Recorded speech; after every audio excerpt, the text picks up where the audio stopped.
Along the misty shores of the Baltic Sea, where the amber washes up like golden tears of the sun, small villages nestle between the dunes and the dark pine forests.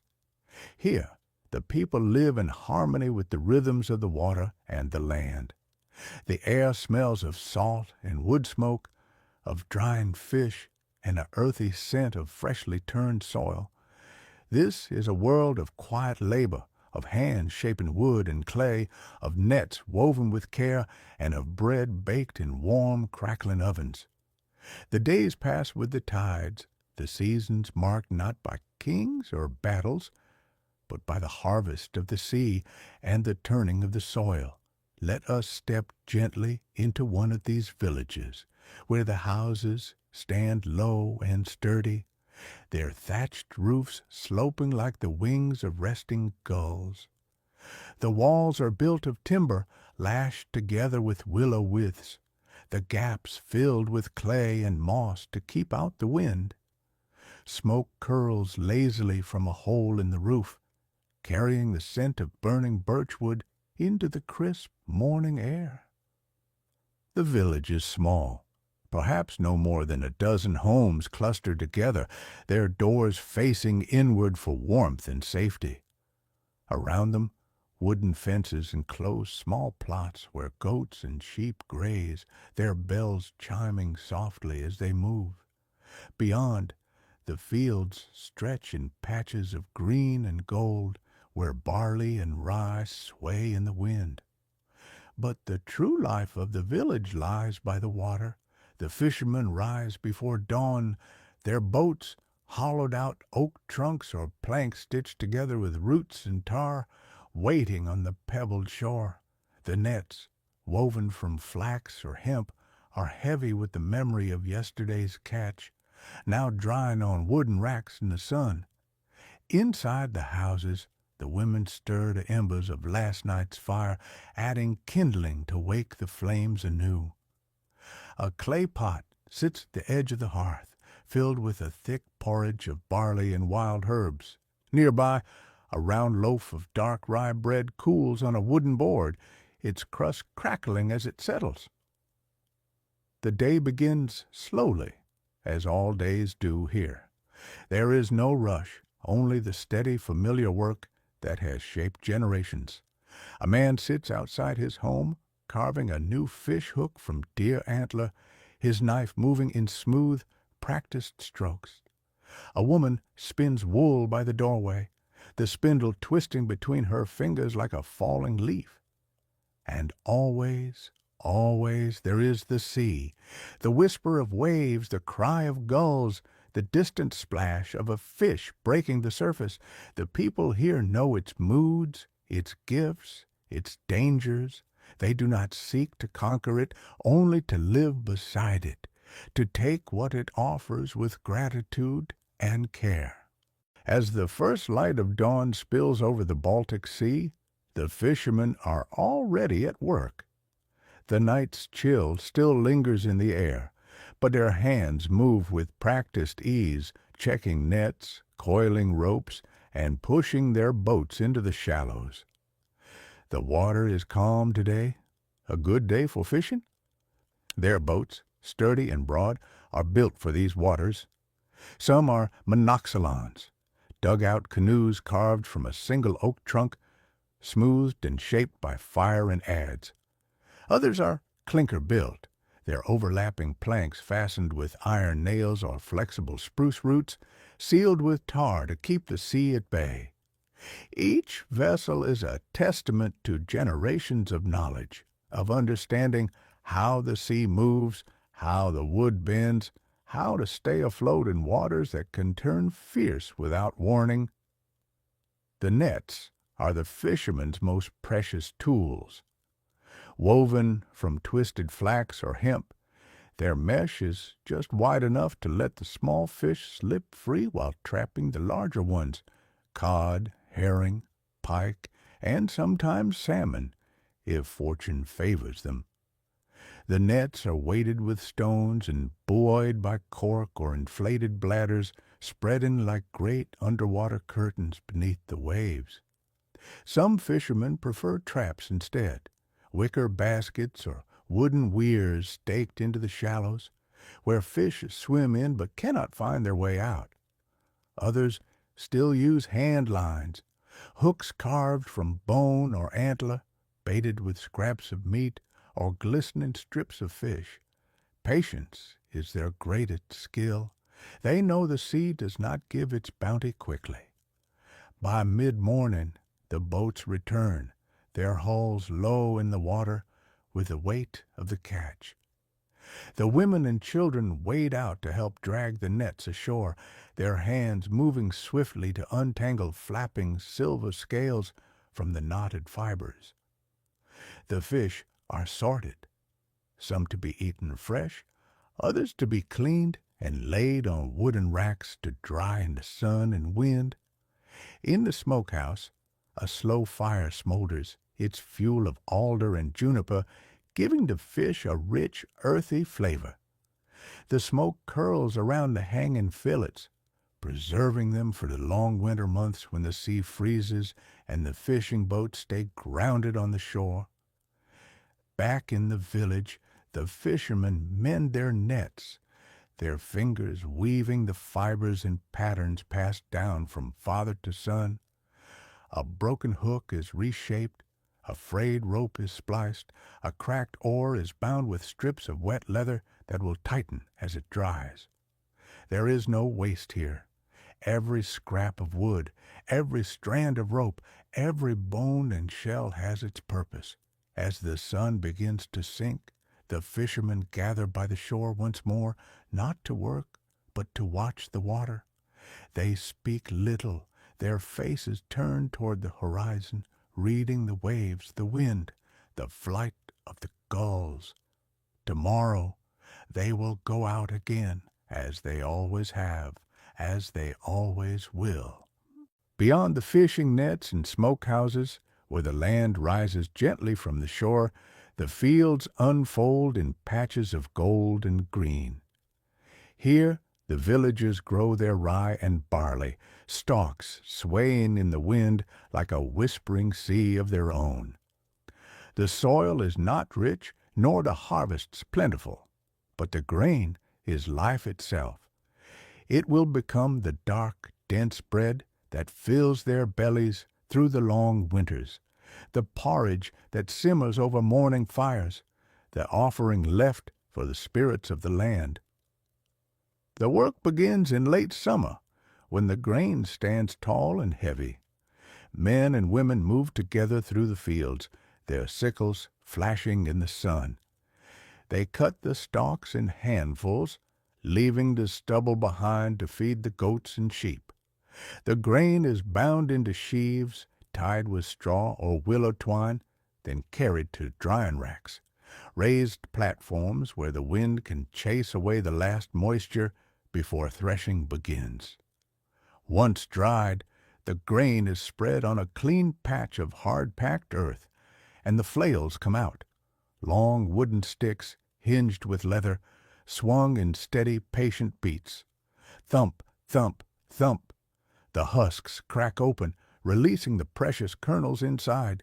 Children help gather the scattered grain, while the wind, or sometimes a carefully woven winnowing basket, carries away the chaff. Now the grinding begins. Some villages have a communal quern, a heavy flat stone with another rolled over it, turned by hand or, if they are fortunate, by a donkey or ox. More often, each household has its own smaller hand mill, the grain crushed between two stones with a rhythmic circular motion. It is slow work, the kind done in the evening by firelight, the sound of stone on grain blending with the murmur of voices. The flour is coarse, flecked with bits of bran, nothing like the fine white powders of distant lands. But it is theirs, earned from their own soil, ground by their own hands. When mixed with water and a pinch of sourdough saved from the last baking, it becomes a thick, sticky dough. No yeast bubbles here, The bread is leavened only by time and the wild microbes of the air, giving it that familiar tangy depth. The oven is a dome of clay, heated with a fire built inside until the walls glow with trapped warmth. The embers are scraped out, the loaves slid in on a long wooden paddle, and the door sealed with mud or a flat stone. The bake is slow, the heat steady, and soon the scent of roasting grain seeps through the village, a smell so rich and comforting it feels like safety itself. When the loaves emerge, their crusts are dark, almost black in places, the insides dense and chewy. They will keep for weeks if stored well, wrapped in cloth or hung from the rafters. Some will be eaten fresh, dipped in broth, or drizzled with honey. Others will be saved for journeys, for lean times, for offerings to the gods of earth and sky. But every bite, every crumb, is a testament to patience, to the quiet, unending work of turning soil and sunlight into sustenance. After the fury of a Baltic storm, when the winds finally still and the waves retreat, the villagers walk the shoreline with eyes cast downward, searching for the sea's hidden gift. Amber, golden, translucent, sometimes no larger than a pea, sometimes as big as a child's fist, these sun-warmed fragments have washed ashore for centuries, tumbled smooth by the restless sea. The best time to gather is early morning, when the low sun glints off the honey-colored pieces nestled among seaweed and driftwood. The villagers move slowly, bending to pluck the amber from the sand, sometimes using woven sieves to sift the shallows. Children wade knee-deep, laughing when they find a prize, holding it up to the light to see the trapped bubbles, the occasional insect or strand of ancient moss suspended inside. Raw amber is dull, its surface clouded by salt and friction, but when rubbed between fingers, warmed by skin, it begins to shine. The villagers polish the larger pieces with fine sand and leather, revealing depths like liquid sunlight. Some will be traded as they are, raw lumps carried far inland by merchants, where southern nobles prize them as magical curiosities. But here, by the Baltic, amber is more than a trade good. It is art, amulet, and offering. In the hands of a carver, amber becomes something greater. Seated by the hearth, a craftsman works a lump with flint and bone tools, flaking away tiny pieces until the form emerges. A curling fish, a bear, a goddess with wide hips and folded arms. The shavings are saved, melted later with hot oil to mend cracks or glue pieces together. Sometimes a needle is used to drill a careful hole, turning the amber into a bead to be strung on linen thread. Amber is magic here. It is sewn into children's clothing to ward off illness, hung above cradles to chase away nightmares.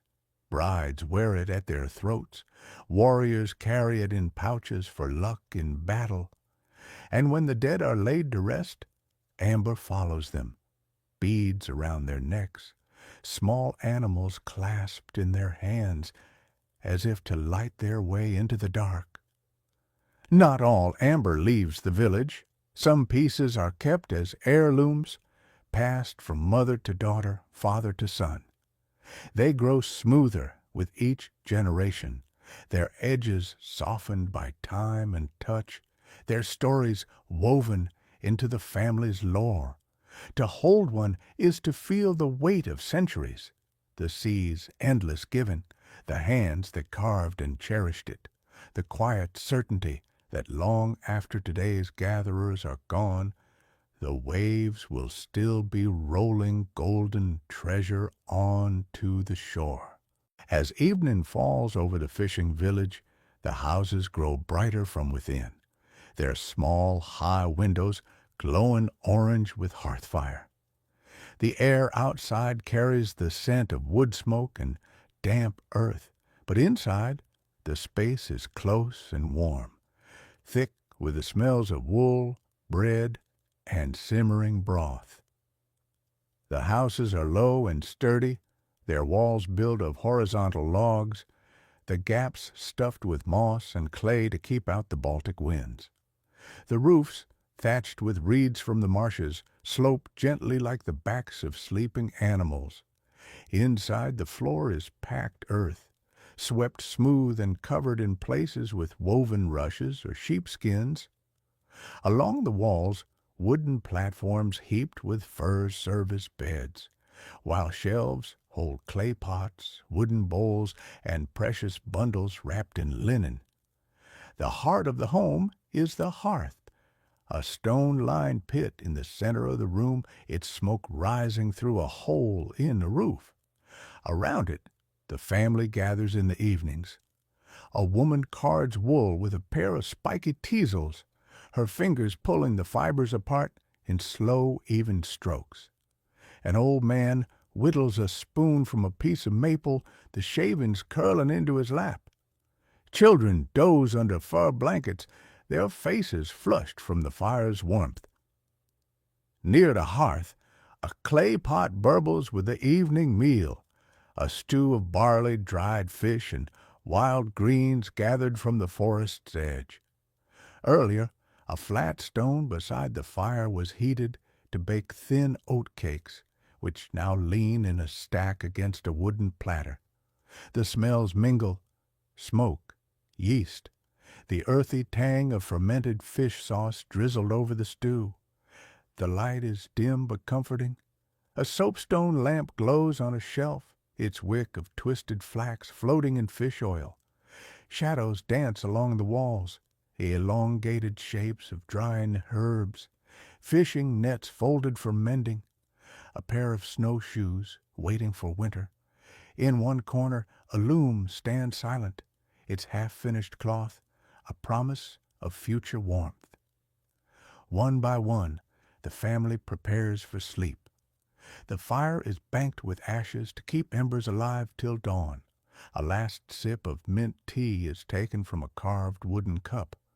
Outside, the village is quiet now, save for the occasional bark of a dog or the call of an owl over the marshes.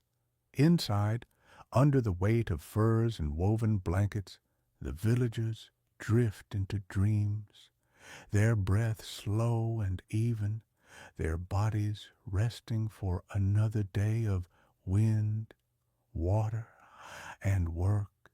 In the long summer days, when the flax fields ripple blue-green under the Baltic sun, the villagers begin the slow transformation of slender stalks into linen cloth. This is work measured in seasons: the planting, the waiting, the harvesting, and finally, the patient labor of hands turning rough stems into something smooth enough to clothe a child, to cradle a newborn, to shroud the dead. After harvest, the flax is left to rest, spread out in morning dew or submerged in slow-moving streams where water loosens the woody outer layers. For days it soaks, changing in scent from grassy green to something earthier, more pungent. When ready, the women gathered to break the stems over wooden boards, their hands stripping away the brittle outer husks to reveal the soft, pale fibers beneath. Combing comes next, the fibers drawn through rows of iron nails to align the strands, remove the last woody bits, and separate the coarse tow from the fine line. The motions are hypnotic. Pull, straighten, smooth, repeat. The best fibers gleam like pale gold in the sunlight, ready to be twisted into thread on drop spindles that twirl like falling maple seeds. Spinning is work for quiet moments, by the hearth in winter, in the shade of the storehouse in summer. The spindle dances at the end of its thread, twisting the fibers tighter and tighter as the spinner's fingers feed them steadily upward. A child learning the craft might produce lumpy, uneven thread at first, but with years comes smoothness, consistency, thread fine enough to sew a wedding shift or weave a chief's tunic. At the loom, the rhythm changes. Feet press pedals to raise alternating warp threads, while hands pass the shuttle back and forth, back and forth. The sound is the village's quiet heartbeat. Thump, scrape, as inch by inch the cloth grows. Simple tabby weaves for everyday tunics, tighter twills for winter cloaks that must shed rain and snow. Cutting and sewing come last. Scissors are precious, often passed down generations. Needles are carved from bone or antler. A mother stitches a daughter's first shift. The seams reinforced to withstand years of wear. A fisherman's trousers are patched at the knee with cloth from his grandfather's cloak, the mending itself now part of the family's story. Some cloth remains undyed, the pale flax color of summer fields. Other lengths soak in pots of simmering dyes, yellow from onion skins, gray from birch bark, deep brown from walnut hulls. The rarest is blue, from precious woad traded from distant fields. These colored threads become borders on sleeves, patterns at the hem, tiny signals of identity woven into the very fabric of daily life. Beyond the open fields and the salt-kissed shore, the forest stands, ancient, patient, generous. Here, beneath the towering pines and gnarled oaks, the villagers come to gather what the sea cannot provide. The air is cooler under the canopy, dappled with sunlight that shifts with the wind, and always there is the sound of life, rustling leaves, cracking twigs, the occasional distant snuffle of a wild boar rooting in the underbrush. In late summer and early autumn, the women and children venture into the dappled shade, their baskets half filled already with mushrooms, golden chanterelles that glow like little suns against the moss, sturdy bellates with spongy undersides, sometimes the rare coveted truffle sniffed out by eager dogs. The knowledge of which fungi are safe is passed down in whispers and warnings.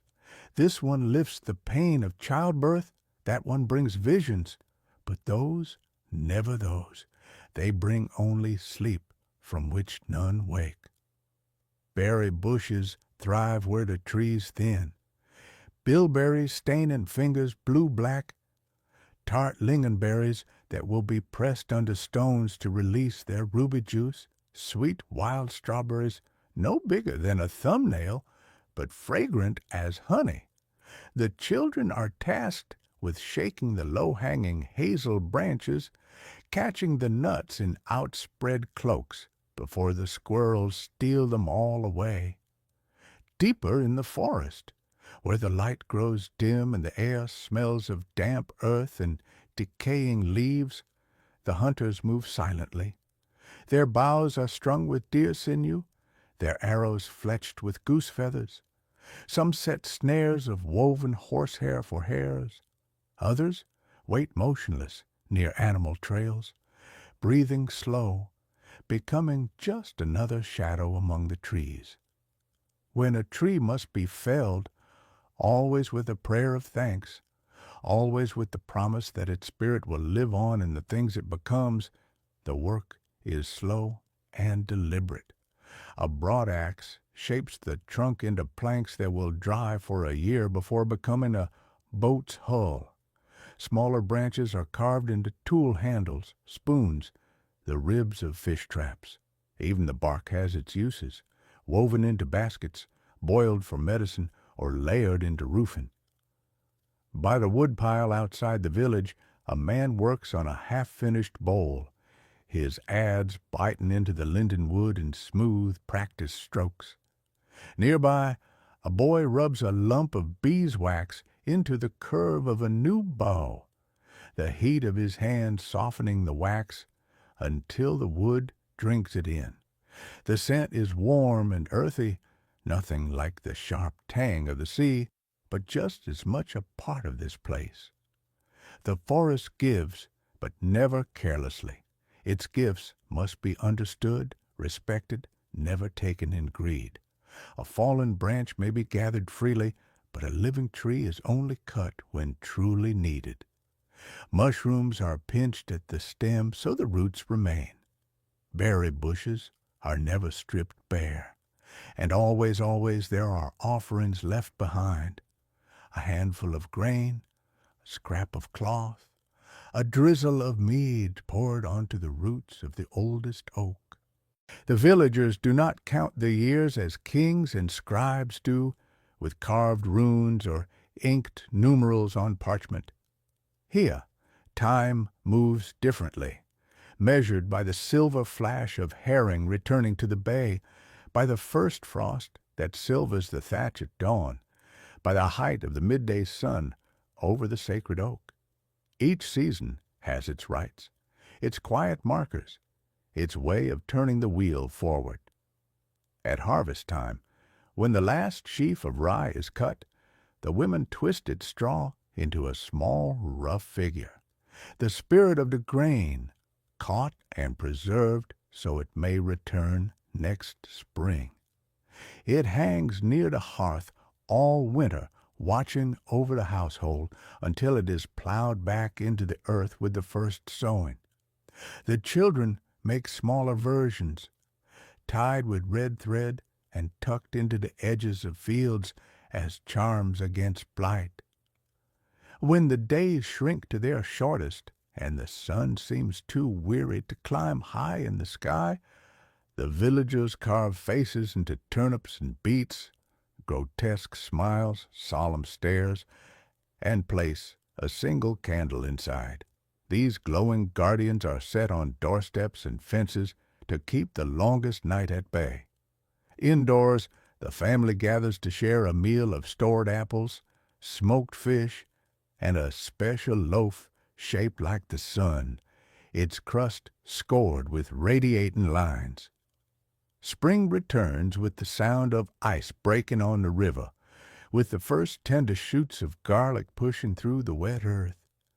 The young girls weave wreaths of early flowers, pale wood anemones, shy violets, and set them afloat on the current, a gift to the spirits of the water.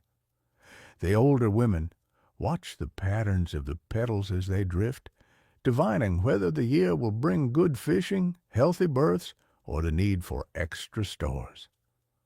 Midsummer is for fire and water. At dusk, torches are lit from the sacred hearth and carried in procession to the lakeshore.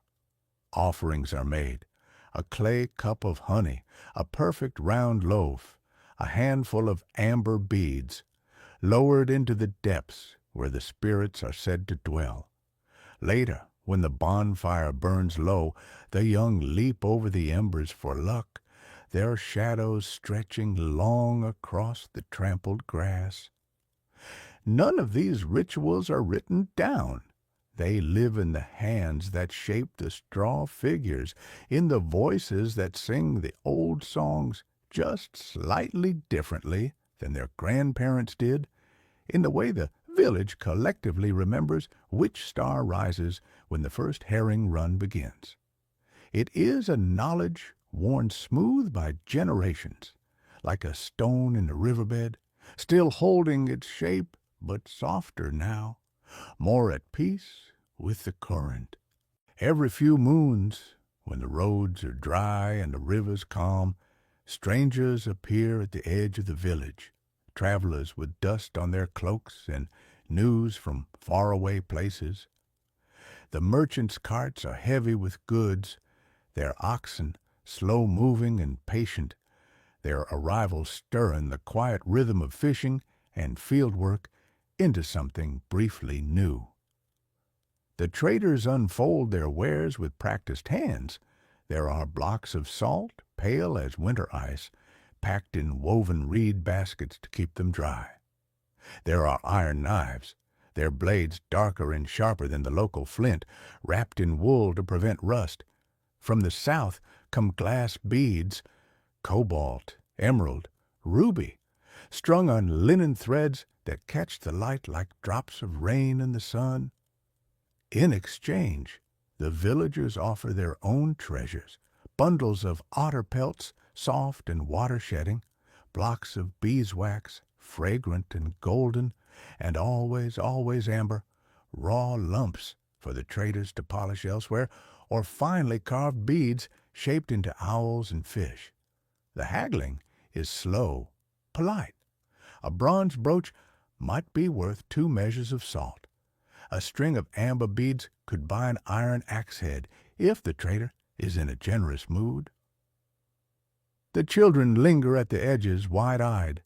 They marvel at the merchants' strange accents, the odd cut of their tunics, the trinkets they wear. A silver ring etched with foreign symbols, a pendant of some southern stone no one here can name. A bold villager might offer a cup of honeyed beer to loosen tongues, and in return the traders share stories of cities where houses stand stacked like firewood, of deserts where the earth burns the feet, of wars fought over crowns the villagers will never see. Some things are too precious for ordinary trade. A length of crimson cloth, soft as a petal, might be reserved for the chieftain's wife. A tiny glass vial of rose oil, all the way from the southern seas, could take years of amber gathering to afford. But even those who don't barter still gain something. The scent of cumin and cinnamon from an opened spice sack. The melody of a foreign lullaby hummed by a trader's daughter. The memory of a tale that will be retold at winter feasts for years to come. By evening, the traders are gone, their carts lighter, their purses heavier. The village returns to its rhythms, the mending of nets, the milking of goats, the baking of bread. But here and there, traces remain. A child spinning with a new glass bead hidden in a pocket, a fisherman testing the balance of an iron hook, an old woman rubbing a pinch of southern salt between her fingers, wondering how far it has traveled to reach this quiet shore. As night deepens over the village, the last waking moments unfold like the final threads of a well-woven cloth, loosening, gently unraveling into rest. The hearth fire burns low now, its light flickering weakly across the wooden bowls and clay cups left to dry by its warmth. A single candle, tallow-scented and uneven, gutters in a pool of melted wax near the loom. One by one, the tools of the day are set aside. A half-carved spoon is wrapped in oiled cloth to keep the wood from cracking. The spindle, still holding a few winds of flax thread, is tucked into a basket by the door. A fishing net, mended at last, hangs coiled like a sleeping serpent from its peg. Tomorrow will call them back into service, but for now they rest too. The children are already asleep, curled together under a mound of fox pelts and woven blankets. Their breath comes slow and even, their faces smoothed of daylight's mischief. An old woman hums as she cards a handful of wool for tomorrow's spinning, not for need, but for the comfort of motion, the way the repetitive strokes ease her stiff fingers. Outside, the village is silent, but for the occasional shift of a goat in its pen, the hoot of an owl in the alders. The stars, sharp and bright as ice chips, turn slowly above the smoke holes. The Baltic whispers against the shore, a sound so constant no one hears it unless they listen for it, the breath of the world itself, in and out, in and out. Here and there, a last murmur passes between those still awake, a reminder to bank the fire, a murmured wish for good dreams, a hand briefly squeezing another's in the dark. Then stillness settles, thick as the moss lining the house walls. The embers glow faintly, painting faint orange patterns on the sleeping faces, on the tools waiting for dawn, on the amber bead hanging by the door to catch the first light. Epilogue. And so the days turn, as they always have. The fisherman will rise with the tide, the bread will bake, the spindles will spin, the forest will give its mushrooms, the sea its amber, the earth its barley. Nothing here is permanent, not the houses, not the tools, not even the stories. But for now, in this moment between darkness and dawn, all is quiet, all is whole, all is at peace.